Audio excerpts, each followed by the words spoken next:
et une balade artistique en vallée de Chevreuse. C'est ce que vous propose l'association Hélium jusqu'au 31 août. Découverte des œuvres d'une cinquantaine d'artistes, une alternative aux expositions traditionnelles. Célia Gatsongo, bonsoir. Bonsoir. Est-ce que vous pouvez nous représenter cette exposition? Où est-ce qu'on peut la retrouver précisément? D'un arbre à l'autre, c'est l'exposition, le nom de cette exposition en plein air qui durera 3 mois. On peut découvrir environ 70 œuvres depuis la gare du RER B de Saint-Rémy-les-Chevreuses jusqu'à Boulay-les-Trous en Essonne.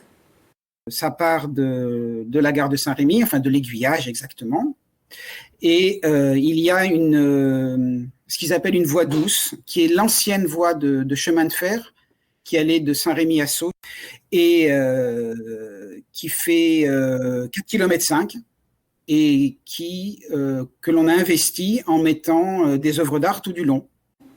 L'événement est organisé par l'association Hélium. Elle réunit une centaine de plasticiens, de musiciens et quelques danseurs qui sont en vallée de Chevreuse.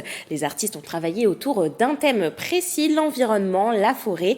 Les œuvres doivent s'intégrer dans cet environnement naturel avec des installations éphémères ou pérennes. Et en même temps, il n'y a pas que des manifestations, il y a aussi un certain nombre d'ateliers, c'est-à-dire qu'on accueille des gens pour faire des choses avec eux.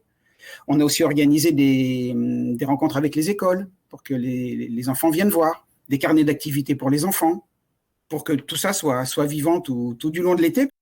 Et donc, ce sont 56 artistes qui ont travaillé sur cet événement.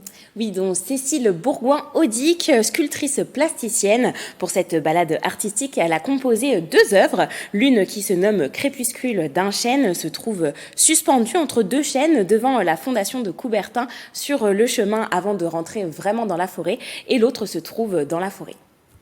Là, j'ai choisi de faire une prise de vue d'une installation qui comporte beaucoup de personnages et c'est une installation de toutes petites statuettes et qui deviennent donc dans la forêt d'immenses silhouettes, puisqu'en fait le jeu avec les bâches, c'est qu'on peut utiliser de nos œuvres en les transformant par le jeu de la reproduction et de la copie.